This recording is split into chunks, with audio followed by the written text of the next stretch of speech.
vraiment un premier test. Bonjour à toutes, bonjour à tous. Je suis en déplacement en Russie, donc c'est un studio complètement improvisé. Je teste là la liaison, parce que c'est le premier live d'ici, c'est le premier live depuis que j'ai Internet par ici. Ça serait super sympa que vous me dites si ça fonctionne bien, si vous me voyez bien, si vous m'entendez bien, je vous attends. On va parler aujourd'hui du syndrome de la vie reportée. C'est une expression, plutôt un terme qui est peu connu en France, mais qui en fait qui concerne beaucoup de personnes, tout le monde, un tout petit peu ou souvent. Quand on dit que je ferai ça quand j'aurai un peu plus d'argent, ou je ferai ci quand j'aurai des vacances, ou alors je reprendrai le sport quand le Covid sera terminé, que je pourrai aller dans les salles de gym, ce genre de choses. Je suis certaine que vous les connaissez bien. Ça m'arrive aussi, évidemment. Ça arrive à tout le monde. Le tout, c'est que ça ne bloque pas dans nos projets, ce syndrome, et on va en parler. Rejoignez-moi, je vous attends, et donnez-moi tout de suite le niveau du réseau, le niveau de liaison. Est-ce que vous me voyez bien? Est-ce que vous m'entendez bien? Est-ce qu'il n'y a pas d'écho et tout ça et tout ça? J'ai peut-être des choses à régler. Je vous attends.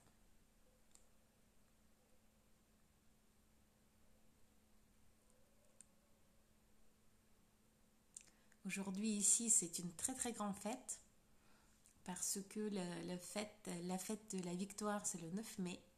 Donc là, il y a des chansons partout, des gens qui chantent et tout ça. En Russie, c'est une très grande fête. Une des plus grandes peut-être avec le Nouvel An. Ok. Alors, j'attends quand même vos informations sur la liaison. Donnez-moi le 10 sur 10, le 20 sur 20, les pouces levés pour que je sache que ça fonctionne bien, que la liaison fonctionne bien et que vous me voyez, que vous m'entendez. Super. Bonjour Julie. Est-ce que Julie, tu m'entends? Est-ce que tu peux me dire dans le chat? Est-ce que c'est la première fois que je teste cette liaison?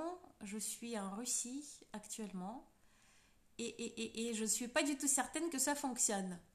Est-ce que tu peux me mettre un petit quelque chose, un petit pouce, un petit 10 ou quelque chose? Coucou. Ça y est, ça arrive. Mettez-moi les 10 sur 10, le 20 sur 20, les pouces, quelque chose pour me dire que ça fonctionne. Je ne suis pas du tout certaine. On me dit que la liaison est instable. Je voudrais être sûre avant de commencer. Ok. Ça a l'air de marcher. Ok, bon. Nickel, merci Julie. C'est super. Au moins sur Instagram ça fonctionne. Sur Facebook, j'ai pas de nouvelles. Il y a du monde, mais personne ne dit rien. Ok. Et ben je vais commencer pour ceux qui sont arrivés ou celles qui sont arrivées. J'avais envie de parler aujourd'hui du syndrome de la vie reportée. C'est quoi? C'est quand on dit très régulièrement, quand j'aurai un bon salaire, je pourrai faire un tour du monde. Ou quand j'aurai de nouveau la salle ouverte, je pourrai aller faire du sport. Ou alors j'attends le dimanche ou alors des vacances pour aller, coucou Xavier, pour aller faire mon footing par exemple. Ça arrive à tout le monde. Évidemment que c'est quelque chose d'assez courant. On est tous et toutes sujets à ce genre de syndrome. Le souci, c'est quand ça devient vraiment chronique. Le constat, c'est que très souvent, on met en fait une sorte d'événement qui devrait nous déclencher la vie heureuse. Avant, on a une vie morne, une vie grise, une vie compliquée. Après, il y a un certain événement qui arrive, genre fin de Covid. Et puis tout de suite, la vie heureuse, quelque chose de sympa, va arriver juste après. Et c'est exactement cette situation-là dont j'ai envie de parler aujourd'hui. Pourquoi? Parce que moi aussi, je suis sujette à ça. J'ai par exemple attendu depuis le mois de septembre dernier pour partir en Russie. Je me disais, voilà, quand le Covid sera fini, je serai partie, etc. Et en fait, finalement, ça nous bloque ce syndrome-là, le syndrome de la vie reportée, ça nous bloque pas mal de projets. Parce qu'au final, on attend quelque chose qui, d'une part, peut ne jamais arriver, et d'autre part, tout peut ne pas aller comme on le prévoit si cet événement-là heureux arrive. Donc, le syndrome de la vie reportée, ce qui est vraiment important et ce qui est le signe que vous l'avez un petit peu, vous l'avez peut-être contracté quelque part, comme le Covid, c'est qu'il y a vraiment un événement dans votre vie que vous attendez pour que tout se passe bien. Avant, je supporte la vie, avant, je fais métro boulot dodo, je fais les journées normales. Après, il y a un certain événement qui arrive, les vacances, l'argent, le fin de Covid, un voyage, enfin n'importe quelque chose. Et puis, donc, la vie sera différente. Euh, Quelles sont vraiment les causes, et je vais regarder mon petit papier, pourquoi en fait les personnes contractent ce syndrome de la vie d'après. Évidemment, il y a des croyances limitantes. Il y a des croyances que nos parents ou notre entourage nous ont apportées, comme par exemple dire bah, travaille bien à l'école et après tu auras un bon métier. Travaille bien à l'école ou travaille et tu auras un salaire et tu pourrais partir en voyage. Ou alors d'abord tu fais tes devoirs, fais d'abord ça et ensuite tu pourrais peut-être faire d'autres choses, faire tes loisirs. En quelque sorte, on doit attendre pour vivre. En fait, on doit faire quelque chose d'abord pour que ensuite quelque chose d'agréable, de sympa, de ce qu'on attend finalement arrive. Donc ça, c'est la première chose. La première cause, c'est tous ces messages parentaux et de notre entourage qui nous génèrent en fait ce syndrome quand on est déjà adulte. La deuxième chose, c'est qu'on est souvent, on a souvent envie que tout soit parfait. Quand on attend cet événement, on imagine qu'après cet événement, le projet, la chose qu'on désire le plus au monde, maigrir, lancer une entreprise, commencer à faire les vidéos, se lancer dans la peinture, dans la photo, faire un voyage autour du monde, n'importe. En fait, ce quelque chose qu'on attend, il sera super. Ça sera quelque chose d'idéal. Ça sera tellement super magnifique qu'on est en fait, on se dit qu'il faut qu'il y ait une sorte des étoiles, des astres doivent vraiment toutes se réunir pour que cette situation idéale puisse se produire. On fait souvent, par exemple, pour faire un enfant. C'est quelque chose qui est extrêmement courant, c'est de dire quand j'aurai un CDI, quand j'aurai un appart, quand j'aurai une voiture, quand j'aurai un bon compagnon ou compagne vraiment avec qui, etc., etc., et que je serai sûre que ça fonctionne bien, là je pourrais faire un bébé. Bah, parfois c'est trop tard. Enfin, c'est pas ça le sujet c'est qu'on a envie en fait d'avoir cet événement pour que le projet dont on parle soit vraiment enfin que toutes les conditions soient remplies pour que ce projet puisse arriver. Et on a hyper peur de faire des erreurs et que ça soit l'échec. Donc on attend vraiment que toutes les conditions soient réunies pour qu'il y ait le moins de risques possible qu'il y a échec ou qu'il y a des erreurs dans ce projet, tellement il est important.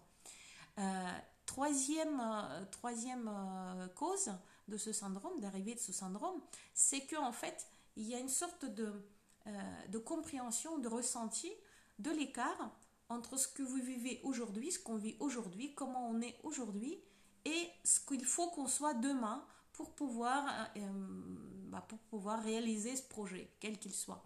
C'est-à-dire, en fait, on se rend compte très facilement au niveau des émotions, au niveau des sensations, les ressentis, que, en fait, il faut que nous progressions énormément pour qu'on puisse arriver à réaliser le projet qu'on désire. Et du coup, on attend Deus in Machina, ex machina, on attend le Dieu en machine qui arrive ou un événement quelconque qui se produit, qui en fait pourrait facilement nous propulser en quelque sorte de l'état où on est aujourd'hui à l'état où on sera demain pour réaliser ce projet. Donc ça aussi, c'est une sorte de décalage qu'on ressent, nous, entre nous maintenant et nous demain. Encore une des causes d'arrivée de ce syndrome, ou de fait qu'on reporte cette vie, hein, c'est l'incompréhension, en fait, et c'est lié avec la cause d'avant, l'incompréhension de comment on va y arriver. Par exemple, quand je pense qu'il y a des entrepreneuses qui me regardent, ou les entrepreneurs, en fait, quand on veut lancer notre entreprise, on n'imagine pas tout de suite comment on va le faire, qu'est-ce que ça sera, quelle structure, de quelle façon, où, avec qui, etc. Donc en fait, finalement, en quelque sorte, l'itinéraire, comment on va arriver de situation d'aujourd'hui à la situation de demain idéale, il n'est pas en fait très clair. Et du coup, on se dit, bon, bah, ça sera bien qu'il y ait un truc qui arrive d'un coup, et ça nous évitera finalement de faire des petits pas qui sont durs, qui sont longs, et qu'on ne connaît pas, on n'a pas la carte pour y arriver. Du coup, bah, on espère que tout arrivera au même moment, d'un coup, et ça sera super. Et puis, évidemment, la cinquième cause, enfin, il y en a peut-être d'autres, mais j'en ai noté 5, c'est qu'on est en pilotage automatique. On ne veut pas prendre finalement la responsabilité des actes qu'on va poser. On préfère en fait d'attendre parce que ce n'est, enfin, le syndrome de la vie reportée, c'est de l'attente permanente de la vie en fait dans une sorte de marécage permanent, de la vie normale de tous les jours, qui finalement nous empêche. On ne veut pas prendre les responsabilités de faire des actions pour changer et ça nous empêche en fait d'arriver au final à nos fins. À arriver à réaliser ce projet. Donc c'est une sorte de manque de responsabilisation, de responsabilité, et le pilotage automatique, ou plutôt voilà, vie automatique, métro boulot dodo, qui est finalement pratique dans le sens où elle ne demande pas trop de réflexion, c'est déjà, ça roule, rythme de croisière, et donc là il n'y a pas à se creuser la tête, à poser des actions, à prendre des risques, et c'est beaucoup plus facile. Donc voilà les causes de ce syndrome. Quels sont les risques en fait? Quels sont les risques quand on dit je reprendrai le sport ou je commencerai à maigrir quand les salles de sport seront ouvertes? Ou je vais me lancer, mais là le Covid, je pensais mais finalement je vais attendre que ça se finisse et que ça soit un peu plus stable. Ou alors que j'économise beaucoup d'argent pour que je puisse voyager parce que je veux tout de suite aller faire un tour du monde et pas des petits pays à côté. Quels sont les risques? Le risque en fait, globalement il y en a peut-être deux principaux en fait et un secondaire. Le principal, c'est que cet événement peut jamais arriver. L'événement peut jamais arriver et du coup, ça sera des grands regrets que le projet que vous avez en tête n'arrive jamais finalement. Donc en fait, très souvent, on regrette des choses, on regrette très peu les erreurs qu'on fait, mais on regrette énormément les choses qu'on n'a jamais fait ou qu'on a voulu faire, mais on n'a pas pu faire, on n'a pas réalisé. Donc en fait, c'est des regrets. Et deuxième chose, finalement, c'est que cet événement, tant entendu, promotion, argent, fin de Covid, arrive. Et que la situation juste après ne soit pas conforme au rêve que vous êtes construit. Donc en fait, ça sera une déception finalement, parce que vous allez vous rendre compte que même avec cet événement magique, la vie n'est pas devenue par magie heureuse, facile, le projet ne se fait pas tout seul, il y a quand même des pas à pas à faire. Et donc en fait ça sera une grosse déception parce que il n'y a pas de magie, hein. Donc bon, après il y a des effets secondaires, évidemment on perd du temps quand on fait ce genre d'attente d'un événement magique et la vie d'après qui sera super. On perd du temps, on profite pas du présent aussi.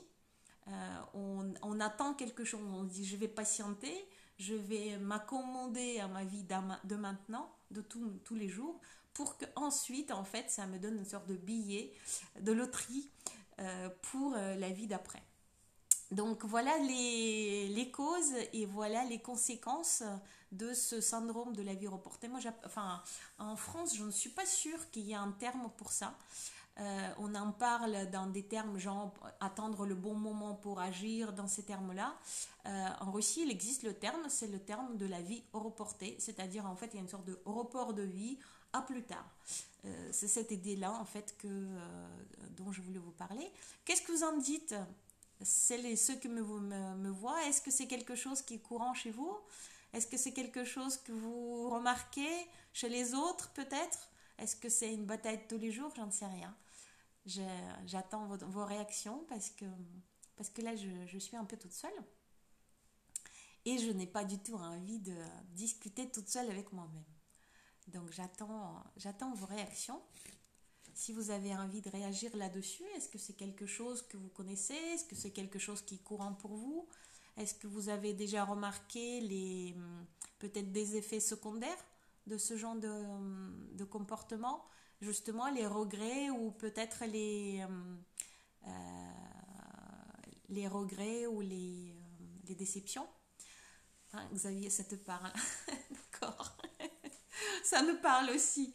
Je pense que ça parle à tout le monde. C'est quelque chose on expérimente tous les jours.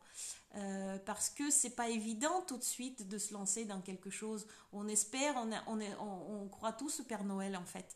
On croit tous que la vie, d'un coup, par un événement quelconque déclencheur, deviendra meilleure. Mais en fait, pas forcément. Alors, quelles sont peut-être les étapes ou les pas pour l'écarter, ce syndrome, ou pour essayer de vivre avec, pour dépasser peut-être un petit peu, pour en tout cas des projets qui sont importants? Je dirais que la première étape, c'est d'accepter que la vie d'après n'existe pas. D'accepter qu'en fait, ça marche pas comme ça. Que non, il n'y aura pas Dieu en machine, que avec cet événement magique, quelque chose n'arrivera pas, que de toute façon, même s'il y a l'événement magique, et effectivement, ça libère peut-être et ça facilite des choses, il y aura quand même tout le chemin à parcourir, et du coup, ça sert à rien finalement d'attendre que ça sera mieux après. Autant de faire quelque chose maintenant. Je dirais que cette première chose, c'est vraiment être conscient et consciente de cet aspect-là, qu'il ne faut pas attendre, tout simplement. Se rendre compte que c'est peut-être pas la peine. Deuxième, je dirais que c'est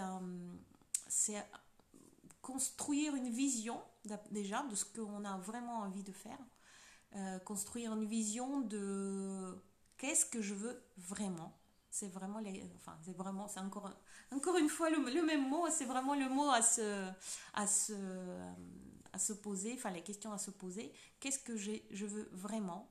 Est-ce que je le veux vraiment? Est-ce que le rêve que je me construis, c'est vraiment ça que j'ai envie?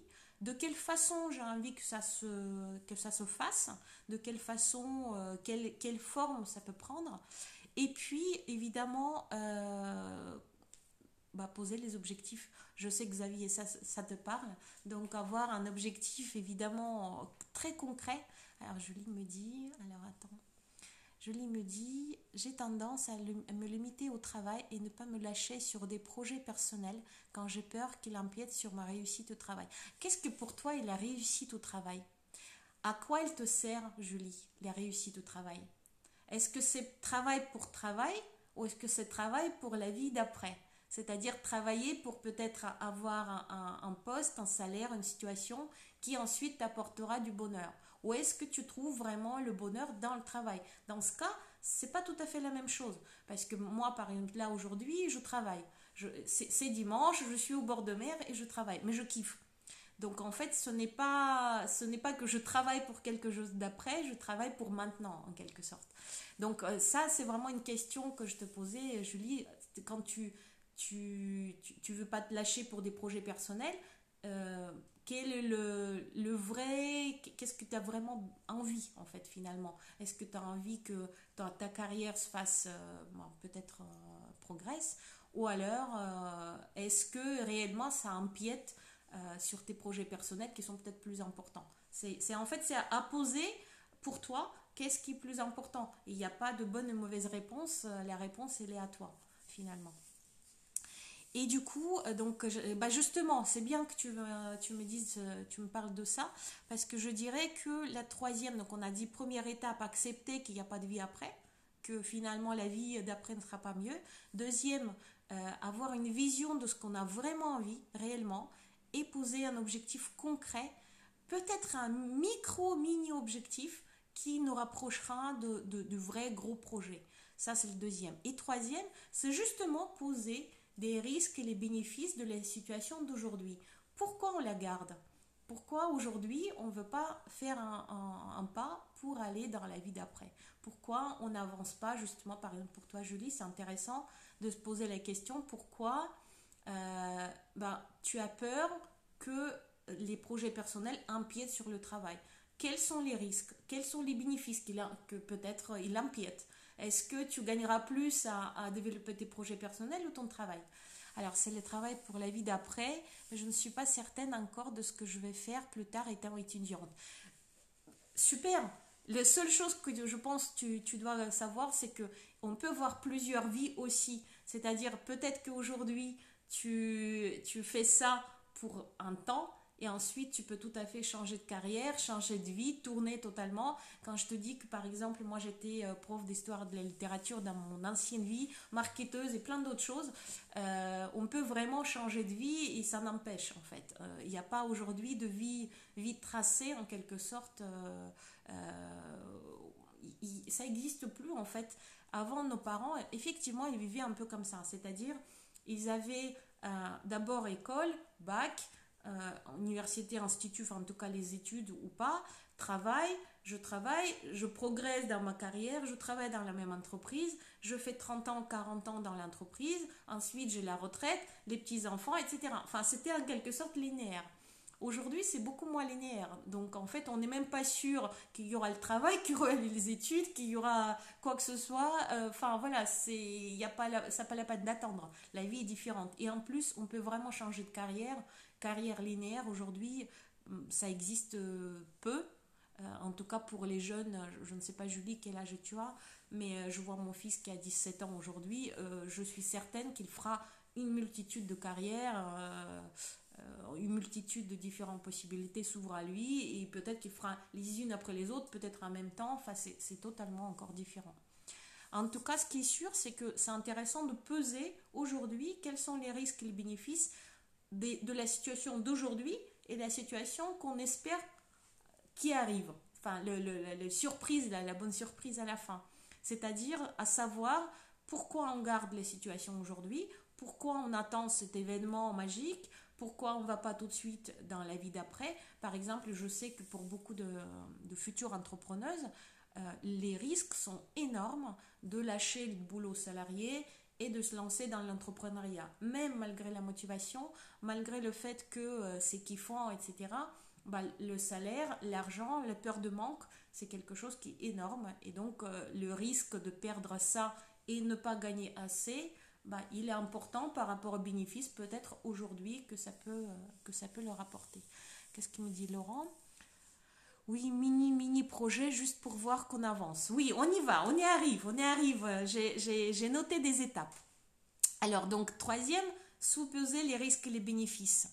Quatrième, je dirais, arrêter peut-être, c'est important, je pense, je l'ai noté, arrêter de laisser des fuites d'énergie dans la vie d'aujourd'hui.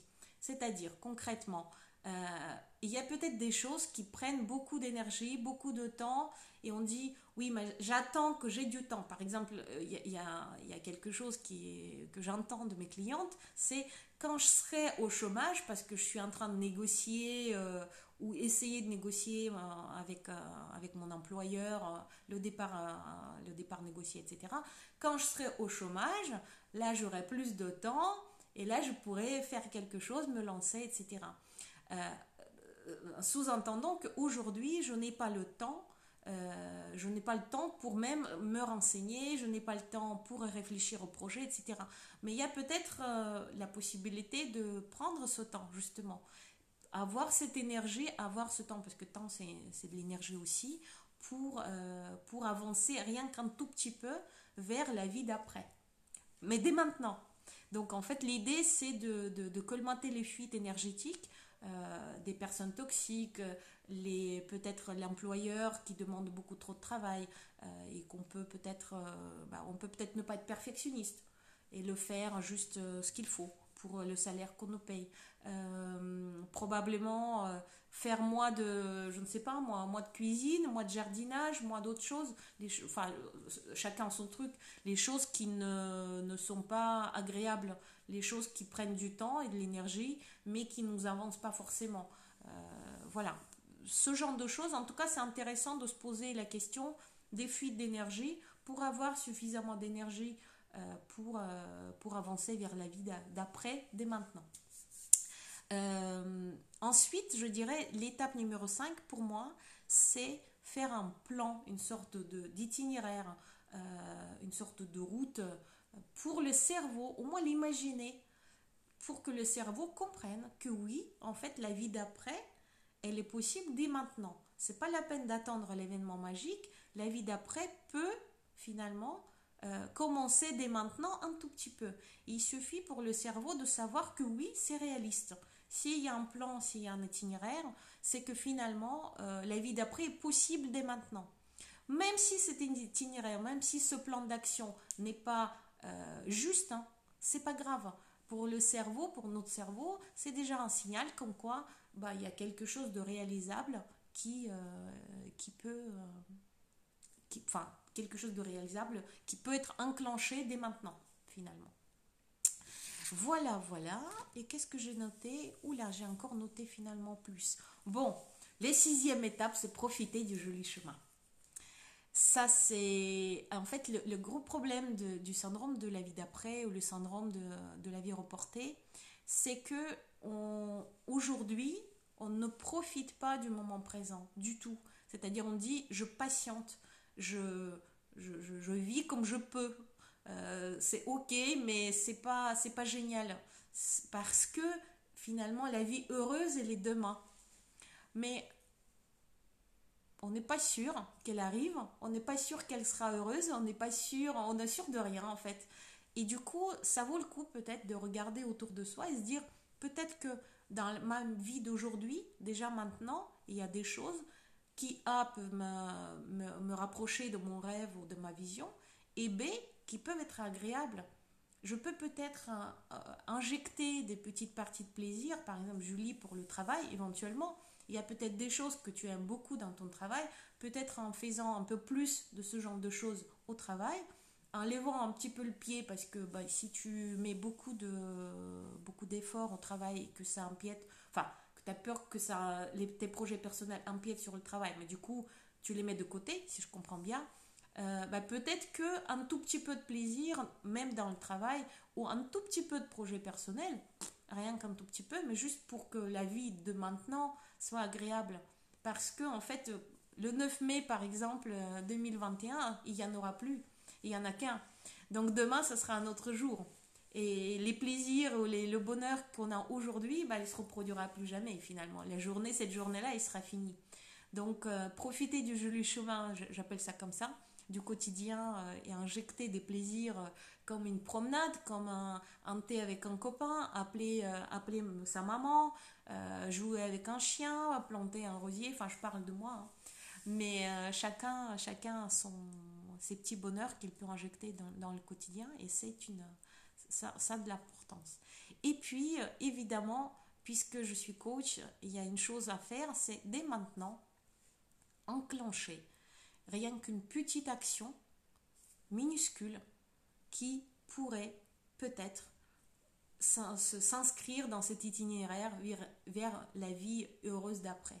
La petite chose, ça peut être je regarde sur internet où je veux aller en voyage. Je lis sur le lancement de mon entreprise. Je regarde s'il n'y a pas des exercices faciles en 5 minutes pour perdre du poids. Que sais-je? Je regarde par exemple des témoignages. J'ai aujourd'hui une cliente qui voudrait faire un bébé et qui a une carrière plutôt prenante et qui se pose vraiment des questions. Mais comment elle va jongler? Et si ensuite elle voudrait prendre le congé parental, etc. Enfin, il y a ici. Ça dure déjà un petit moment. Et bah, tout simplement regarder des témoignages des personnes qui ont aussi des postes prenants, qui ont des niveaux importants de responsabilité. Comment elles ont fait pour avoir un bébé malgré ce poste prenant. Voilà, ça peut être par exemple des solutions. Et tout ça, c'est des petits pas qu'on peut enclencher dès maintenant. Plus on en fera, et plus vite finalement la vie d'après arrivera. C'est pas la peine de l'attendre. On peut vraiment la rapprocher au quotidien d'aujourd'hui par des petites touches. C'est pas forcément un gros changement qui est important. C'est finalement beaucoup de petits pas qui nous amènent à la vie d'après heureuse, qui sera peut-être là demain finalement. Voilà de quoi je voulais vous parler aujourd'hui. Est-ce que j'ai tout dit? J'ai juste pas parlé de Bruniwar. Je pense que vous la connaissez. Ça a fait pas mal de tours des blogs et tout ça.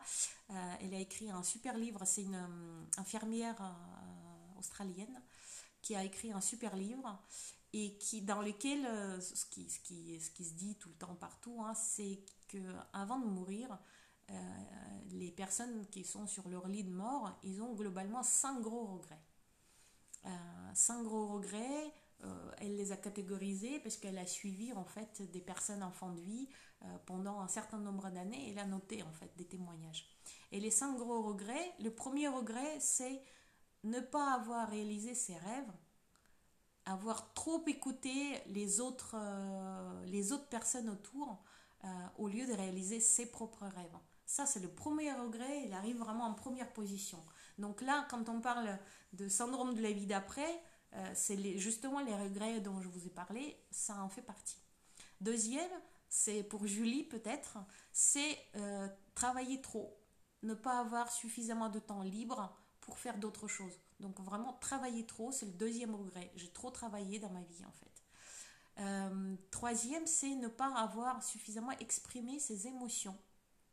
Donc en fait, c'est les personnes qui sont en train de mourir en fait et qui regrettent de ne pas avoir dit qu'ils aiment quelqu'un, que c'est les personnes importantes dans leur vie, ou alors peut-être des colères, enfin en tout cas des émotions importantes, ils ne les ont pas suffisamment exprimées de leur vivant.